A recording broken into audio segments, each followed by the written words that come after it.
Okay, call the meeting to order. Those who care to please stand for an opening prayer or pledge of allegiance. Mr. Mary Mitchell. Let's pray. Lord Father, we just thank you for this day and thank you for all you do for us. And Lord, we just pray that you would guide and direct us tonight in the business that we have at the city. And Lord, I just pray that you give us wisdom and direction for the future growth and development of our community. Be with us tonight, be with our country, be with our leaders.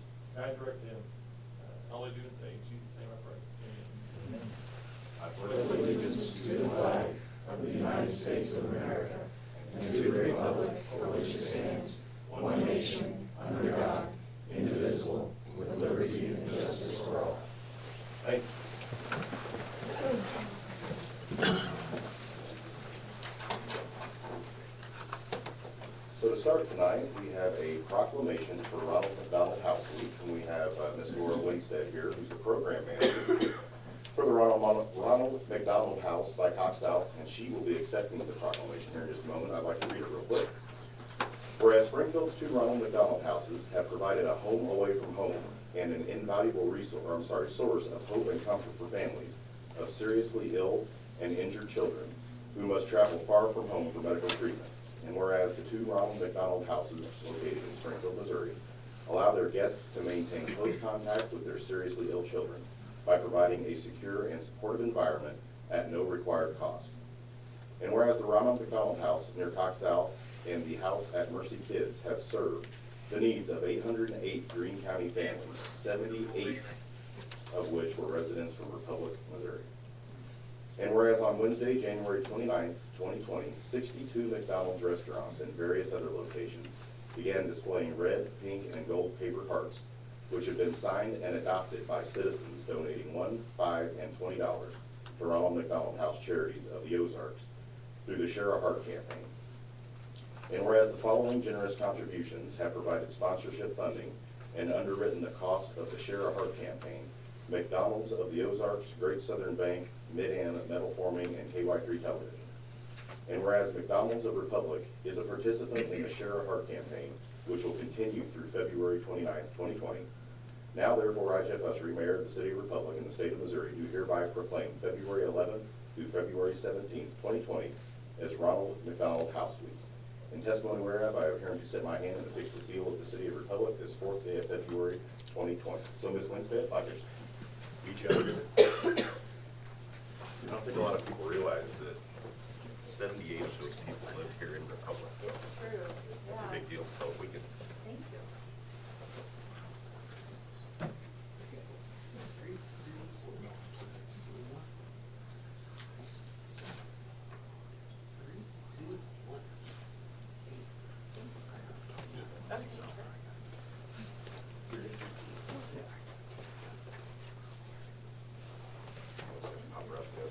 Thank Would you you like so to say much. something? Just on behalf of the Ronald McDonald houses in Springfield, both at Cox and at Mercy, we just thank you for your support and for the awareness that you're bringing to our program. So we really appreciate it. Thank you. Thank you.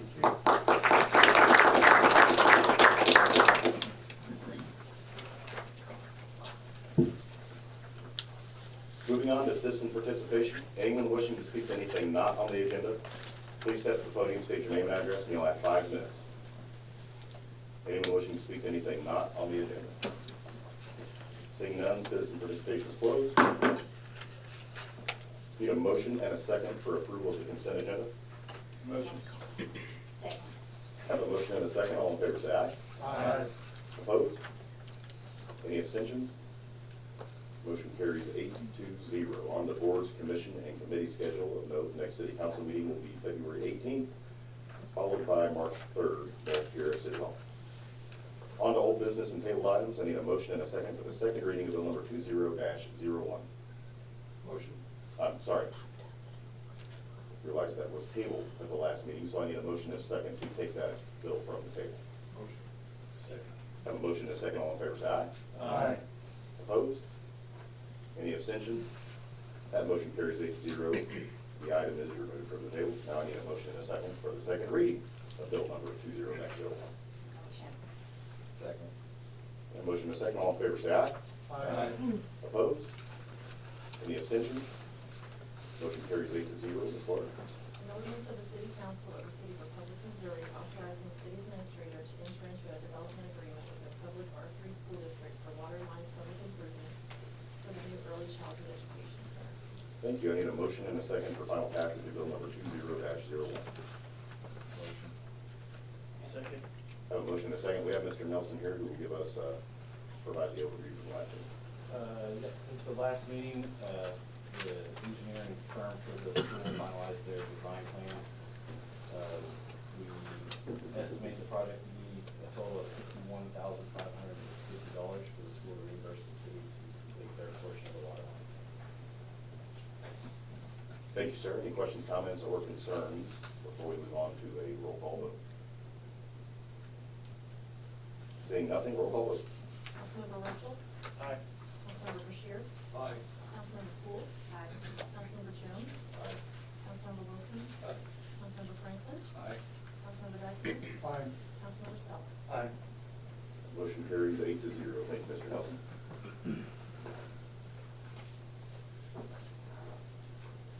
Need a motion and a second for the second reading of bill number 20-02. Motion. Second. Have a motion and a second. All in favor, say aye. Aye. Opposed? Any abstentions? That motion carries 8-0 as well. An ordinance of the City Council of the City of Republic, Missouri, approving an annexation of approximately 24.48 acres located at 6354 South Farm Road 89, the adjacent right-of-way, parcel ID 881728300004. Thank you. I need a motion and a second for final passage of bill number 20-02. Motion. Second. Have a motion and a second. You had an overview at the last meeting. We have Ms. Haynes here at the podium to answer any questions, comments, or concerns you may have. Okay, seeing none, we'll call vote. Councilmember Poole? Aye. Councilmember Franklin? Aye. Councilmember Self? Aye. Councilmember Bashir? Aye. Councilmember Russell? Aye. Councilmember Jones? Aye. Councilmember Wilson? Aye. Councilmember Dyke? Aye. The motion carries 8-0. Okay, need a motion and a second for the second reading of bill number 20-03. Second. Have a motion and a second. All in favor, say aye. Aye. Opposed? Any abstentions? That motion carries 8-0. Ms. Moore? An ordinance of the City Council of the City of Republic, Missouri, vacating stormwater easements, utility easements, and rights of way on Anderson and Lee Street. Thank you. Need a motion and a second for final passage of bill number 20-03. Second. Have a motion and a second, and again, we have Ms. Haynes at the podium for any questions, comments, or concerns that have come up since the last meeting with your presentation. Ms. Poole, did you have something? Okay. Any questions, comments, or concerns?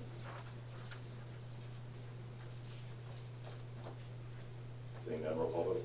Councilmember Jones? Aye. Councilmember Bashir? Aye. Councilmember Franklin? Aye. Councilmember Wilson? Aye. Councilmember Russell? Aye. Councilmember Dyke? Aye. Councilmember Poole? Aye. Councilmember Self? Aye. That motion carries 8-0. You stay at the podium, no Mr. Tabor in there, right? He's not Okay. here. Need a motion and a second for the second reading of bill number 20-04. Was there a motion? I'm sorry. And a second? Gotcha. Okay, motion and a second. All in favor, say aye. Aye. Opposed? Any abstentions? Motion carries 8-0. Ms. Moore? An ordinance of the City Council of the City of Republic, Missouri, approving amending the zoning code and official map by changing the classification of approximately 1.5 acres located at 790 East US Highway 60 from general commercial, C2, and medium density single-family residential, R1M, to local commercial. Thank you. Need a motion and a second for final passage of bill number 20-04. Motion. Second. Have a motion and a second, and again, Ms. Haynes at the podium for a recap of, or any questions, comments, or concerns that you might have since the last meeting. Anything from the council? Yeah, I was just speaking to the gentleman back there. It seems very odd that we still had a residential zoning right there on it. Yes, and the residential zoning that you're referring to is the R1M strip that's approximately 12 feet wide. They purchased from the adjacent property owner in order to make the redevelopment of the site possible. Understand. Okay, anything from council at all? Seeing none, roll call vote. Councilmember Jackman. Aye. Councilmember Wilson. Aye. Councilmember Bashir. Aye. Councilmember Hood. Aye. Councilmember Russell. Aye. Councilmember Stoll. Aye. Councilmember Jones. Aye. Councilmember Franklin. Aye. Motion carries 8-0. On to new business. This time I'm opening a public hearing of the City Council of the City of Republic, Missouri regarding approving the annexation of approximately 20.5 acres located in 7500 block of West Farm Road 174 and adjacent right-of-way, parcel ID 881716401001. Before we open it up to citizens to speak, I would like to ask Ms. Haynes if she would please give us an overview of what it is. Certainly, thank you. The property owner, the Raven Trust, they have submitted a voluntary annexation request for the subject property. Staff has reviewed the annexation request and has determined that both water and sanitary service are available in proximity to the site, with possible points of connection located to the north in the Westwood subdivision and approximately 345 feet to the west, and the Oak Court subdivision. Subsequent review of water, sewer, and stormwater will be considered at the time of rezoning and/or other development. Staff is recommending the annexation request, and I'll be happy to answer any questions you may have. Okay, we will open the hearing, see who we have to speak, and if no one, we will open that up to the council. So anyone who would like to speak against this item, please step to the podium, state your name and address, and you'll have 5 minutes. Anyone here wishing to speak against the item? Okay, seeing none, moving on. Anyone who would like to speak in favor of this item, please step to the podium, state your name and address, and you'll have 5 minutes. Anyone in favor to speak? Seeing none, the public hearing is closed. Okay, we will move on now to a motion and a second for the first reading of bill number 20-05. Motion. Second. Have a motion and a second. All in favor, say aye. Aye. Opposed? Any abstentions? Motion carries 8-0. Is everybody? No, there's no problem. Okay, we've had the overview by Ms. Haynes regarding this topic, so I would like to open it up to questions for council, or if you have something to speak, Ms. Cameron. What I'd like to elaborate on is one thing about this particular annexation is this is a development that we're running into developments into the community that are outside the city, and we're continuing to grow and expand our boundaries into those areas. And so what we're finding is there are 2 different utilities that can potentially serve those locations. And while they're still in the county, they can still be served by, say, a co-op, but once they come into the city, they're under our franchise agreement. There's been some level of question as to the cost differentials of what it's costing the developer to bear those costs. And so we are working currently, especially with this particular development, as to how the best ways that we can pursue this. So we are moving forward with the first piece of the annexation, but understand that once annexation takes place, it does limit that potential developer to who they can utilize on their electrical provider. And so we are working on ways to maybe create the opportunity for them to choose and then come back to this council at a later date to annex into the community, but those are things that we're continuously working on. And we're still working on with different legal counsels of different parties as to how that would look. But the discrepancy is you have people that are coming in or wanting to build and saying, hey, I want to hook onto this electrical provider, and the cost to develop from one provider to the next is substantially different. So by the time they annex, they're under Liberty's franchise fee, so they have to use Liberty. If they don't annex, they can potentially go to the Ozark Electrical Co-op. And so there's a big cost differential in doing those businesses. The difference is with the Ozark Electrical Co-op, we don't collect a franchise fee, which is what's going on out at Lakes at Shula Ridge. And so it's not fair competition for one provider that does not charge it, so we as a city do not collect that. So we've been in discussion, just conversations as to how to address that situation, because we're coming on this more and more, and this is not the only one that's approached us in recent days. The development community is finding, as we continue to grow our boundaries, we're running into this quite a bit. And so, in particular, we just approved a lift station improvement that we brought to you several weeks ago that's going to add 500 acres of potential development. That's not all in the city. So we're opening up areas But if we're finding out that the development community is spending 2 times more maybe for their electrical service to get it installed on the front end, we're trying to find ways to work with that developer to still see that project take place and work with the transition of when it actually comes into the city. And so, that's some of the discussion that's taking place, but I want to be very upfront with this particular development, that it very well may get tabled, as we're working on an agreement with another electrical provider to say, how do we do that to work with the developer so that they have options? But that's done in conjunction with the developer. That's done in conjunction with the developer. But really, it has to go in conjunction with, what has to happen first is we have to have an agreement with the other provider so that it's comparing apples to apples with what other providers are paying. Because like Verizon pays a franchise fee, the gas company pays a franchise fee. And to be clear, when people say, we gotta get our financial means from a franchise fee and it's charged to our residents, that's not a fee, so it's not a tax from us. What that is that's the access to utilize our right of way. So to be clear what franchise fees are, it's not our pound of flesh, if you will. It's to say, we're allowing them access into our right of way, they have to pay for that access to right of way we've purchased. And so, but the co-op does not pay the city a fee. So every time we annex a piece of property, they've got utilities running right by that same piece of property, they've still got the capital outlay to that. So I can understand their position on it, I can understand the confusion of developers that are saying, why can't I hook to that pole that's sitting right there? And so we're trying to find a way to provide an option before we annex and take it in, and then they're limited to who they can use. So that's something that we are working on. Mr. Jones? What's our legal exposure to possibly violating agreements that are already in place? I'm sure that's all being. It has to be.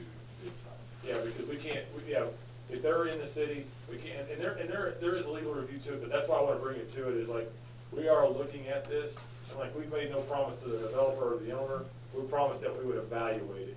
So it's not a matter of, we're just gonna go out there and change the whole rule around, but it's gotta be something that makes complete sense and does not violate any of our agreements. Any other questions from council, comments, or discussion? Okay, seeing none, if you have any questions between now and next meeting, please get with Ms. Haynes or Mr. Gaines. Moving on, a motion and a second for the first reading of bill number 20-06. Motion. Second. I have a motion and a second, all in favor, say aye. Aye. Opposed? Any abstentions? Motion carries 8-0, Ms. Love. Ordinance of the City Council of the City of Republic, Missouri, authorizing the execution of an intergovernmental agreement with the Office of State Courts Administrator for the implementation of the Shelby Courts Court Automation Software. Thank you. We have Mr. Thielen and Judge Ricketts here tonight. Good evening, and there's quite a few moving parts to this, so I'm gonna give a broad overview. Judge Ricketts is gonna provide a little more information as to Show Me Courts directly, and then Debbie's gonna speak to the financial component. But basically, Show Me Courts is a statewide initiative to get all the courts operating in the state on the same automation software. Further, we've received correspondence that it is mandatory for any court operating in the 31st Judicial District to go to the software. So that's why we're here tonight. The good news is the software is free, no direct expense to us on that. We're gonna have a few small IT-related expenses for the required technology. I'll cover those at the very end, but they amount to about $1,700. So no direct expense up front for the software. However, that software expense will be passed on to everyone who receives some sort of ticket or citation in the form of a $7 surcharge, which we'll have to bring back to you within the meeting, a few meetings to come. So, but at this time, I'll ask Judge Ricketts to come up and give a broad overview of Show Me Courts, and then Debbie can cover the financial. Judge Ryan Ricketts, and we also have municipal, our court clerk Penny Mays here tonight as well. Good evening. I'll be brief. Essentially, the Show Me Court system flows from the Missouri Supreme Court on down, and they're at the point now where they're implementing it with the municipal courts throughout Missouri. The Office of State Courts Administrator is sort of the organization in Jefferson City that is in charge of seeing that this gets implemented. And we've got some people from the Office of State Courts Administrator that are working with us to help transition into this program. Eventually, it will be paperless, and so everything would flow from the police department all the way through the court system without any kind of paper file, which would be nice. But the key word there is eventually, because right now, some of the software doesn't interface correctly. So initially, some of the paperwork will get pushed off onto the city prosecutor. They'll have to do some kind of an additional amount of ticket processing to get from the police department into the court system. That will probably clear up over time. So there will be some transitions. I mean, there's going to be some changes in sort of the workload, but it will certainly be, once it's done and completed, it will be a benefit as far as time management for everyone. So that's essentially what Show Me Courts is. If you have any questions, I'll try to answer them in more detail. Any questions from the council so far? No? Okay. Penny, thank you for that. We're remiss to not say your name. Sorry about that. Just to be very brief, there are some financial components that will be impacted.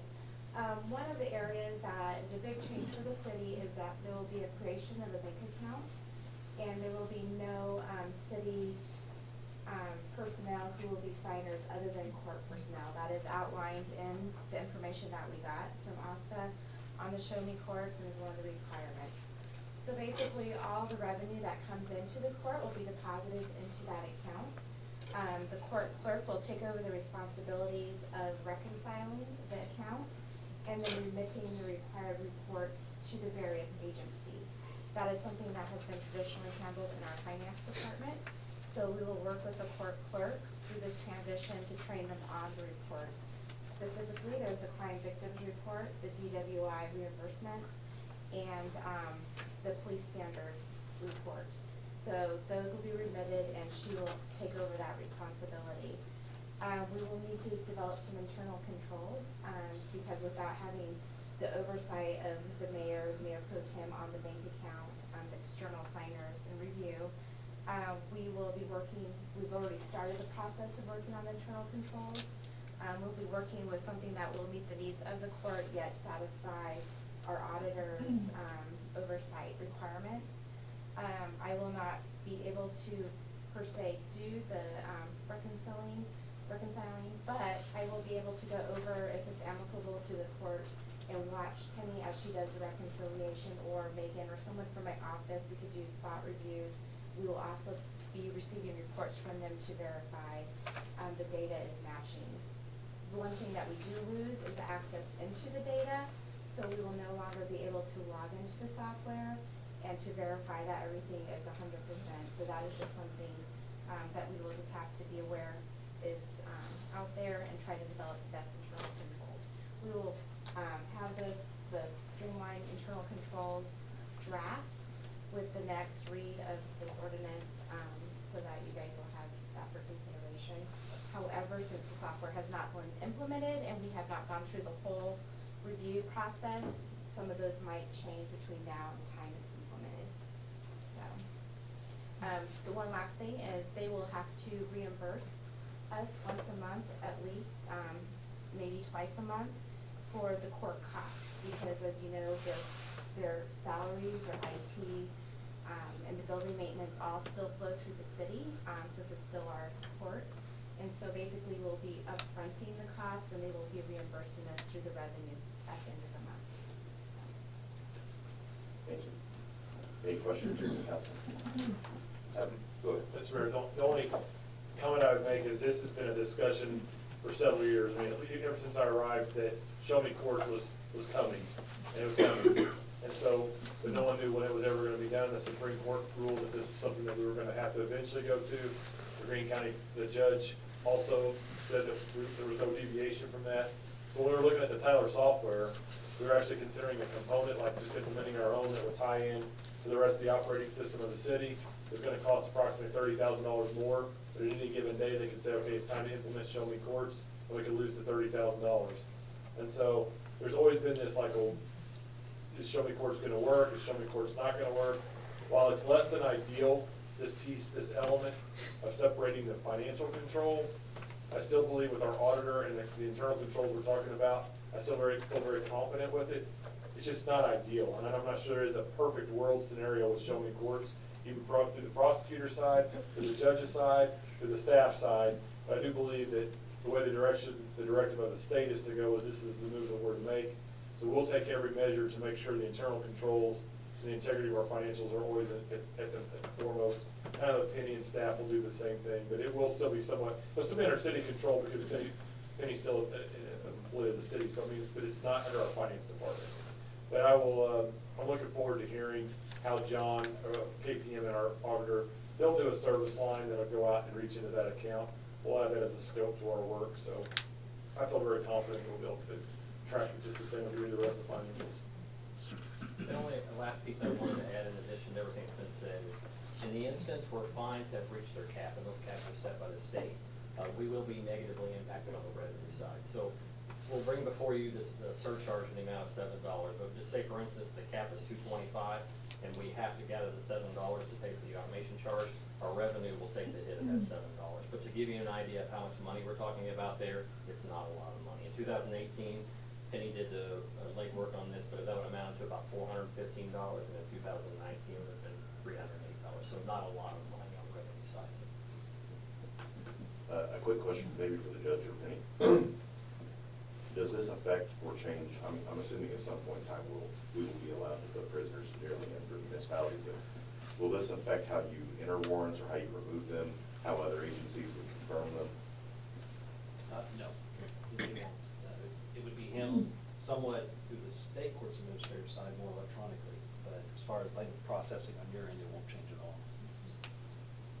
So it's not gonna create a burden beyond what you're already doing, right?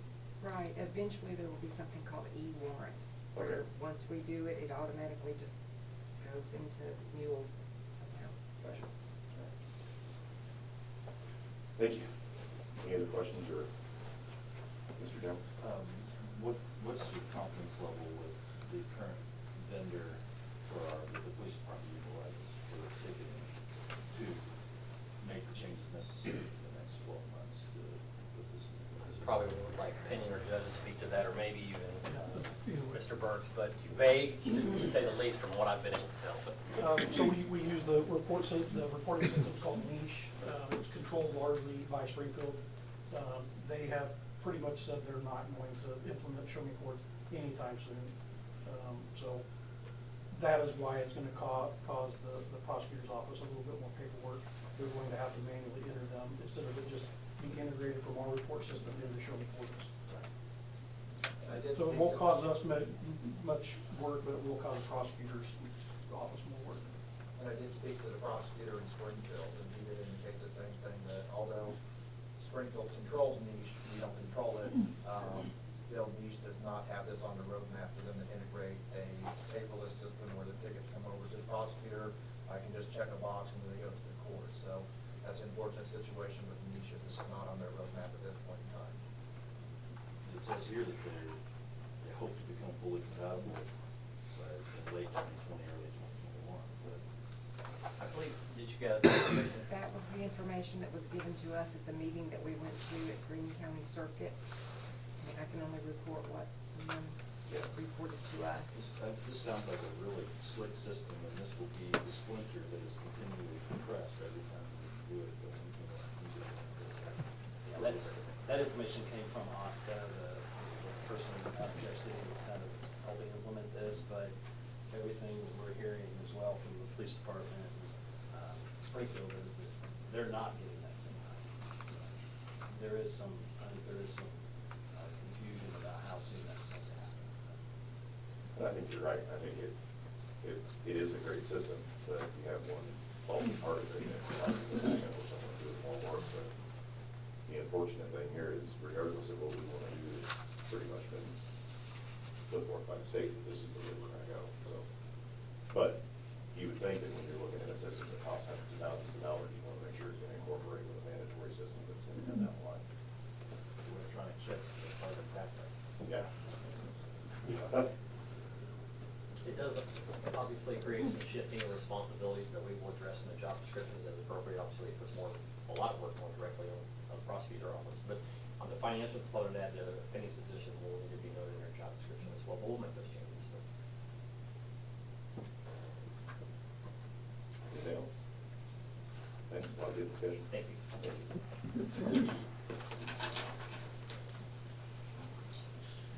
Moving on to other business resolutions. Resolution number 20-R-03. The resolution of the City Council of the City of Republic, Missouri, authorizing the police department to apply for 2 reimbursable 2020-2021 Missouri Highway Safety Program for traffic safety and enforcement grants. Need a motion and a second. Second. Have a motion and a second. We have Lieutenant Burks to give us an overview. These are the same reimbursable grants that we have applied and received for many years. One is for the DWI enforcement, and one is for hazardous motor vehicle enforcement. These are reimbursable, so the officers can work over the grant overtime, and then we turn that in quarterly and get reimbursed for that quarterly. You will notice on the DWI, it does still say sobriety checkpoint, and same thing as last year. They are still trying to get legislation passed to get the sobriety checkpoints to where we can actually do them again. They're on there because they can technically fund up to $1 throughout the state. But they're leaving that in there again. This one wouldn't start until October 1st to September 30th. And we are asking for $10,000 on DWI and $8,000 on hazardous motor vehicle. And last year, we did spend every bit of it that we were allotted last year. And then they came back and called us in September and actually offered us a little bit more throughout the month of September. So we spent more last year, and they reimbursed us for that also. Any questions, comments, or concerns from the council? Seeing none, all in favor say aye. Aye. Opposed? Any abstentions? Motion carries 8-0. Thank you, Ms. Burks. Resolution number 20-R-04, a resolution of the City Council of the City of Republic, Missouri, authorizing the city administrator to enter into an engagement letter with KPM for audit services. Need a motion and a second. Motion. Have a motion and a second. Ms. Parks. Speaking of the auditor, we're bringing tonight the engagement letter. We had gone out for request for qualifications in 2016, and they have successfully done our audit for 2016, 2017, 2018. So this engagement letter is for the 2019 calendar year that just was finished. And so the reason we're bringing it to council tonight with a resolution is that it's over the $25,000 of our purchasing policy. So the fee for this year is $26,750. And in addition, they're going to charge an additional $3,600 if when they come on site, they rule that it's a single audit. I will let you know that it's probably going to be a single audit. We're reimbursed $1.3 million in the federal funds. So the criteria for that $750,000. So they'll be sending us probably a second engagement letter, but with this resolution, we hope to not have to bring it back to council. So we're going to go ahead and ask for the full amount, the $26,750 and additional $3,600 for a single audit. Thank you. Any questions, comments, or concerns from the council? Sir? How long have we used KPM? We've used them since 2016, so we had a 5-year term, and we will be going back out for requests for qualifications, and probably next year for the 2021 audit. Anything else? Seeing nothing, all in favor say aye. Aye. Opposed? Any abstentions? Motion carries 8-0. Thank you all. Moving on to reports from staff. Mr. Cameron. Thank you, Mr. Mayor. I missed this in the last admin report, but I wanted to bring it to the community's attention. In the finance report, it was communicated that the debt we paid off Oakwood and Hines, I think that's important. I probably let that go past us.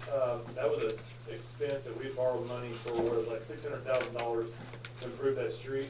I want to thank the staff for working together to get our reimbursements, but also to put money in play to actually pay that debt off early by like 4 years. I think that was a 5-year term, and we did not want to hold the debt. I mentioned on street projects, we do not want to have debt just extending out for a long time. So I appreciate the staff's work. So the community, when they look at that street and they're going through it, we're debt-free on that project other than our federal highway funds through the OTO, which I think is out to 2023 or 24, but still, on the city's portion of that, we are free and clear on that street, instead of being out for 5 years. So I appreciate the staff's work on that. I didn't want to let that go by. Just a reminder, next Wednesday, February 12th, from 8:30 to 4 at the Rec Center, we'll be hosting the council retreat. And looking forward to that discussion and just bringing you up to speed. We spent, just some of the discussion we'll be covering is this council approved for us somewhere in the ballpark of $850,000 to analyze water, sewer, parks and recreation, the future things that were taking place. And we're ready to reveal what that information's provided us. There was a lot of work that had to be done. We're looking forward to kind of talking about where the status of the comprehensive plan is at, talking about kind of like what the current state is, what the desired future state will be, and just kind of getting everyone on board with where we're going in this year, next 18 months. And also just to seek your feedback as to looking at what those are, because there's a number of challenging things that we have to address, making sure that everybody understands what we're doing that for and why we need to do that, why it's important for us from a sustainability perspective, and just smart planning. So looking forward to having that time with you. I promise it'll be worth your while. We'll have a lot to share. We'll also make sure we try to get out of there by 4 o'clock. Maybe we can get done earlier, we will, but we also want to be very thorough. That's a lot of money that the community's invested into this project, and these ideas are plans, and we need to make sure that we're very thorough with the explanation of that. The court remodel should be done, I believe it says February, early March. We're gonna have the construction plan, so I suspect in May we'll be into that, that facility for our council meetings. I want to thank Mike and Debbie for the signs that are on the building. Just to be clear, so someone asked me where do we find the money to put new signs on the building? What that was is in the, I want to say the 2017, Greene County half-cent sales tax, there was an allocation that goes proportionate to some of the cities outside, like Republic, Walnut Grove, Ash Grove, that we at Bear Grove, everyone gets some sort of portion of that for a project. And so when that money became available, Debbie presented that for putting new signs on the outside of the building. The old sign was given to the museum, so if you want to see where the old sign went, it did not go in a dumpster, it went to the museum where it belongs. And so appreciate the work that went into there, appreciate the new logo, the letterhead, the work that Mike has put together, kind of just working on our brand. Liberty Utilities, so I brought that up tonight. We met with Liberty today. Just kind of a meeting request. It wasn't necessarily what I thought it was initially about, so we took the opportunity to discuss the letter that we got on the rate increase. But at the same time, this is a group that we entered into a franchise agreement with in 2015 for 20 years. And so they're our partner for a long time. This is not something that just goes away and we can just change the way that the path is done. So it was important to have a conversation that when you're dealing with the development community, they don't like I said, when there's a pole running down a road, they just see that as an access point. They don't want to see government or people having turf wars as to what that is. But there needs to be a clear delineation of whose that belongs to. And so when you get into that aspect of it, and one of them is significantly different in the cost to provide not only the power, but also the upfront cost of the development. While you want to help either provider, it's very difficult for us because we're talking about a pro-growth approach. We're investing our own infrastructure into these areas, and to find out that there's a potential barrier, you want to make sure that both parties understand what it's going to take for there to be clarity in that process. Because what's happening is people like, city, fix it. Hey, deal with this, address it. What can you do to help me? Well, if we have an agreement, and like you said, we cannot violate our rules, we got an agreement. But for example, we had one of our retail developments that came in. They got under development, they're all said and done, they don't know who their provider is. Granted, there's some due diligence that's to be done by the developer at that stage. When you get to it, you're thinking, I don't get to pick and choose which one that is. No, you're not, you're in the city, so that's the franchise agreement you have. So we had a good conversation with them today because we're not about to sit there and throw them, say, hey, this is Liberty's fault, because that's our franchise agreement. That's what this group, this community signed into, partnering with them on these developments. But it's important to understand that we exhaust every opportunity, whether it be the opportunity for fair competition, if it's available. And if it's not something we can do, it's not something we will do. But we have a responsibility to look for and evaluate, is there a way for that to happen? And so that's what the discussion is about. So before we just say, no, you have to do this, we're putting that effort forward.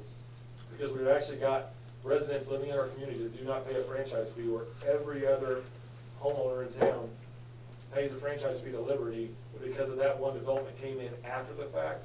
So there's different electric rates for our residents in the community, because one's provided by the co-op, one's provided by Liberty. And so there's not a franchise agreement established with the city to do that. So this is something that we're going to work on. We're going to take on this task. It's something that we have to address, but it's not something where we take our partner and say it's your fault. So that's not what we did today, we're just like, you know what, we communicated to them, we're not gonna blame them for it. But on the same side of that, we also communicated that the challenge with it is they just now presented the community with a rate increase. And while we too have an enterprise fund, two enterprise funds, that include rates, and we have to adjust those utilities ourselves, it's never pleasant to do that. It's just, there's been a lot of confusion, not a lot of confusion, a lot of concern that's been expressed in my office for several years about the utility rates, or at least the electric rate, as well as our water, as well as our water and sewer rates. So, we're kind of lumped into the overall discussion of it, but I do believe there's opportunity for us as a community to write a letter to the Public Service Commission expressing our opposition to this rate increase. That's the pleasure of this council. But it was a very pleasant conversation. We provided our concerns, especially like with street lighting as well. We pay an enormous amount of street lighting. I don't know if people understand how much we pay in street lighting a year, which is not charged. We're not paid for it, Lake Chula Ridge.